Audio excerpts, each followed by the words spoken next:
Life should have been good for Miami Vice's Philip Michael Thomas in 1985. He was the star of one of television's biggest hits, had released his first album as part of a multi-million-dollar deal with Atlantic Records, and was making a name for himself in the fashion world, or at least trying to, with his very own women's clothing line. But Thomas still had loftier goals, both in mind and on the gold medallion he was so fond of wearing. That dream was an EGOT. Though Thomas swore that the engraved letters E, G, O, and T on his prized necklace stood for energy, growth, opportunity, and talent, those around the then 36-year-old actor unanimously gave a different translation: Emmy, Grammy, Oscar, and Tony, the four awards Thomas had intended to win over the next few years. It's now more than 30 years later and Thomas has yet to even be nominated for any one of those accolades. While an EGOT may seem an unlikely reality for Thomas, it's not an impossibility for all artists. If John Legend can beat out Benedict Cumberbatch to win this year's Emmy for Outstanding Lead Actor in a Limited Series or a movie for Jesus Christ Superstar Live in Concert, he'll become the 13th member of the EGOT Winners' Circle, and one of its youngest. Here are the 12 current members, a couple of SHEGOTS, plus several artists who are just one award away. 1. Richard Rodgers. Before there was even a name for it, American composer Richard Rodgers became the first person to EGOTS. The acronym can also be used as a verb when he won an Emmy for the television documentary Winston Churchill, The Valiant Years. His Oscar came in 1945, when his It Might As Well Be Spring from State Fair was named Best Song. He earned Grammys in both 1960 and 1962, for the original cast recordings of The Sound of Music and No Strings, respectively. Between 1950 and 1962, he won 6 Tony Awards, 3 of them in that first year for South Pacific. The same year, South Pacific also earned Rodgers a Pulitzer Prize for Drama, which we guess makes him a PEGOT. 2. Helen Hayes. In 1977, 15 years after Rodgers inaugurated the honor, actress Helen Hayes joined him as the first female EGOT, an honor that took her 45 years to achieve, the longest of any of her EGOT peers. Her road began in 1932, when she won the Oscar for The Sin of Madelon Claudette. She won a second Oscar for 1970's Airport. Her first Tony came in 1947, for Happy Birthday, followed by another in 1958 for Time Remembered. And she won a Best Actress Emmy in 1953 for an episode of Schlitz Playhouse of Stars. But it would take more than 2 decades for her to nab that elusive second letter, which she did for Best Spoken Word Recording for Great American Documents. 3. Rita Moreno. 7 months after Hayes earned her EGOT, actress Rita Moreno did the same when she won her first of 2 consecutive Emmys for a guest spot on The Muppet Show in 1977. The following year she won one for an appearance on The Rockford Files. But Moreno did it in about a third the time of Hayes, 16 years, which was an EGOT record until Lopez smashed it last night. Her Oscar came in 1961 as Best Supporting Actress in West Side Story, followed by a Best Recording for Children Grammy in 1972, for The Electric Company. In 1975, Moreno nabbed a Tony playing Googie Gomez in Terrence McNally's The Ritz, a role she reprised in the 1976 big-screen version. 4. John Gielgud. Unlike his 3 predecessors, the Oscar wasn't the first award John Gielgud won to earn his EGOT. Instead it was the Tony, which he first won in 1948 for The Importance of Being Earnest. He won a second Tony in 1961, as the director of Big Fish, Little Fish. Next came the Grammy, in 1979, for his dramatic recording of Ages of Man. In 1981, Gielgud took home the Best Supporting Actor Oscar for his iconic role as Dudley Moore's butler, sidekick in Arthur. And when he won the Emmy in 1991, for Outstanding Lead Actor in Summer's Lease, he was 87 years old, making him the oldest EGOT getter. 5. Audrey Hepburn. Unfortunately, Audrey Hepburn didn't live long enough to enjoy her EGOT. 2 of her awards, her 1994 Grammy for the children's album Audrey Hepburn's Enchanted Tales and her 1993 Emmy for The Informational Gardens of the World with Audrey Hepburn, were awarded after her passing on January 20, 1993, which made her the first posthumous EGOT recipient. She did, however, have the chance to bask in the glow of her 1953 Oscar for Roman Holiday, and a Tony for Ondine 1 year later. 6. Marvin Hamlisch. There's a distinctively heavy emphasis on the Owing composer Marvin Hamlisch's EGOT, as he is the most Academy Award winning of the bunch with a total of 3. All of them were awarded in 1973, 2 for The Way We Were and 1 for his score for The Sting. It was The Way We Were that earned him his first of 4 Grammys, 2, in 1974. His collaboration with Barbra Streisand continued, and earned him 2 Emmys in 1995, for Barbra, the concert. Hamlusk's Tony came in 1976 for A Chorus Line, the musical that also got him a Pulitzer Prize, making him the only other PEGOT on this list. 7. Jonathan Tunick, composer, conductor Jonathan Tunick's path to EGOT glory was a straight shot over the course of 20 years. In 1977 he won an Oscar for A Little Night Music, followed by an Emmy for music direction in 1982 for Night of 100 Stars, a 1988 Grammy for Best Instrumental Arrangement for Cleo Lane's No One Is Alone, and, finally, a 1997 Tony for Best Orchestrations for Titanic. 8. Mel Brooks. Yes, Mel Brooks can do it all. In June of 2001 he became the world's 8th EGOT winner, just a few weeks shy of his 75th birthday, when he earned 3 Tony Awards, for Best Musical, Best Original Score, and Best Book of a Musical, for The Producers. It was The Producers that brought Brooks his Oscar as well, for Best Original Screenplay, albeit 33 years earlier. Brooks' first award came in 1967, when he won the Emmy for writing the Sid Caesar, Imogen Coca, Carl Reiner, Howard Morris special. Beginning in 1997, he won 3 consecutive Emmys, this time as a guest actor on the sitcom Mad About You. It was during that same period that he also won his first of 3 Grammys, in 1998 for Best Spoken Comedy Album for The 2000-Year-Old Man in the Year 2000. In a 2013 Nepalese Rupees interview, Brooks mentioned this crowning achievement, saying, "I'm an EGOT, so I don't need any more awards." 9. Mike Nichols earned his EGOT in the same year as Mel Brooks, though it took him 40 years to get there versus Brooks' 34. The late comedian-turned-director's path began with the 1961 Best Comedy Performance Grammy for An Evening with Mike Nichols and Elaine May. In 1964, he won his first of 9 Tony Awards for Barefoot in the Park. His second came a year later for The Odd Couple.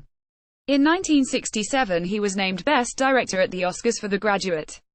And in 2001 he won his first 2 of 4 Emmys, for Outstanding Directing and Outstanding Made-for-Television Movie, for Wit. 10.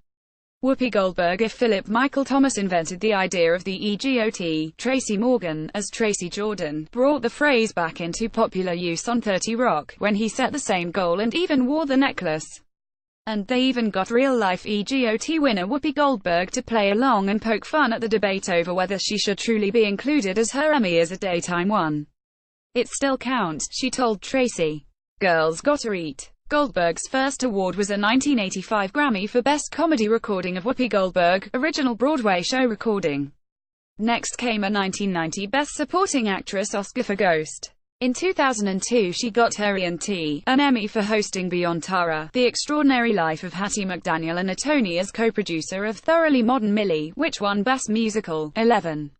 Scott Rudin. Scott Rudin is the first producer to EGOT.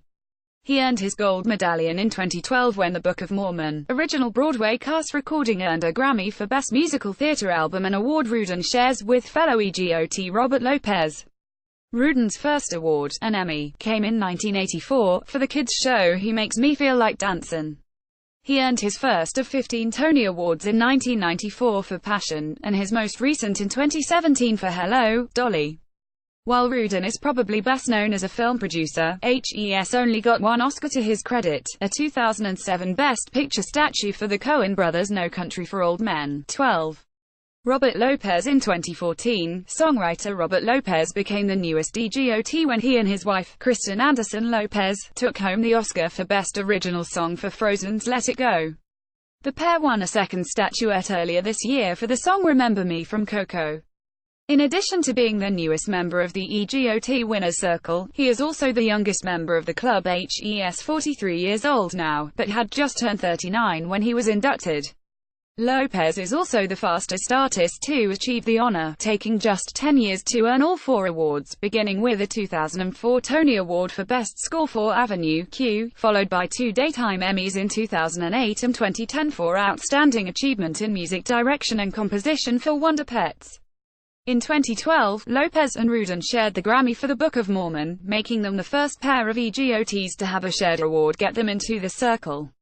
SHEGOTS. Though the official number of EGOT winners is 12, it's worth noting that there are a handful of other rather famous faces who have also earned all 4 awards, but because at least one of them is a special or honorary award only, not a competitive one, their inclusion in the official club is questionable. Let's call them Shegots. 1. Barbra Streisand. Amazingly, the only Tony Award that Barbra Streisand has on her mantle is a non-competitive one in 1970. She was named Star of the Decade. 2. Liza Minnelli. Liza Minnelli may have been handed a Grammy Legend Award in 1990, but this legend has no competitive Grammy to speak or sing of. 3.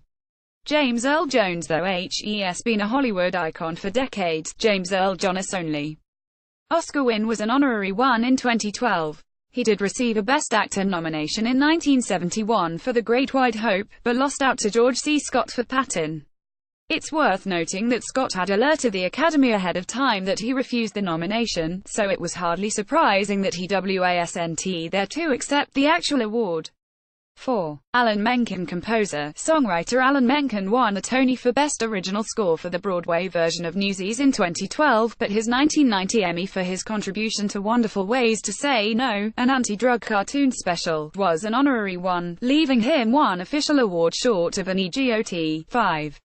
Harry Belafonte. In 2014, Harry Belafonte was awarded the Academy's Jean Hersholt Humanitarian Award, putting him in the elite class of a half-dozen SHEGOTs. 6. Quincy Jones. Music producer, Quincy Jones may be one of the world's most award-winning artists, but a competitive Oscar has so far eluded him. Like Belafonte, the only Academy Award he has won is the Jean Hersholt Humanitarian Award, which he received in 1994. Beyond that, he is a 7-time Oscar nominee. Almost EGOTs. While there are a number of artists who came close to EGOTing during their lifetimes, including Robin Williams, who was short a Tony, Jessica Tandy, she was missing a Grammy, Henry Fonda, who was minus an Emmy, and Leonard Bernstein, who never won an Oscar, the EGOT dream is still alive for dozens of artists. 1. John Legend. If John Legend wins an Emmy this year, he'll become the 13th official member of the EGOT Winners' Circle. 2. Julie Andrews. It's hard to believe that Julie Andrews has yet to win a Tony Award, though SHES been nominated for 3. If and when she does, she can add EGOT to her resume. 3. And 4. Andrew Lloyd Webber and Tim Rice. Like Legend, Andrew Lloyd Webber and Tim Rice are just an Emmy short of an EGOT, which could change this year. 5. Lin-Manuel Miranda. The Hamilton creator came so close to EGOTing last year, but something tells us it won't be long before HES inducted into this elite group of artists. 6.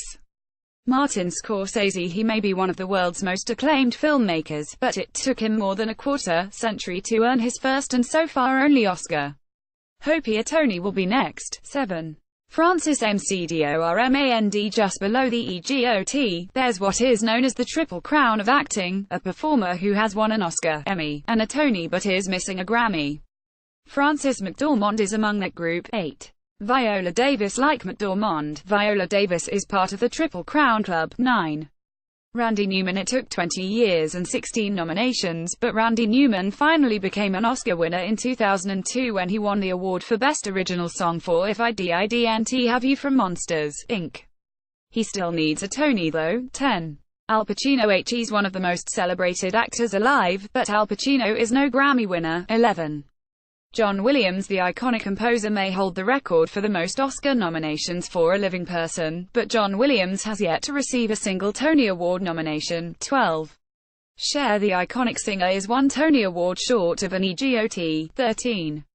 Elton John. The Rocket Man singer is one Emmy Award away from an EGOT. 14. Maggie Smith. Dame Maggie Smith may not have a Grammy Award, but SHES a Triple Crown winning actor who has earned the right to be addressed as Dame. 15. Common. Rapper, poet, singer, producer. Common only needs a Tony Award to complete his EGOT. 16. And 17. Ron Howard and Brian Grazer. Longtime producing partners Ron Howard and Brian Grazer have seemingly conquered every medium, but neither one has yet to win a Tony, though Grazer has come close, so he was nominated in 2008. 18. And 19. Trey Parker and Matt Stone. The South Park creators are just an Oscar short of the EGOT goalpost.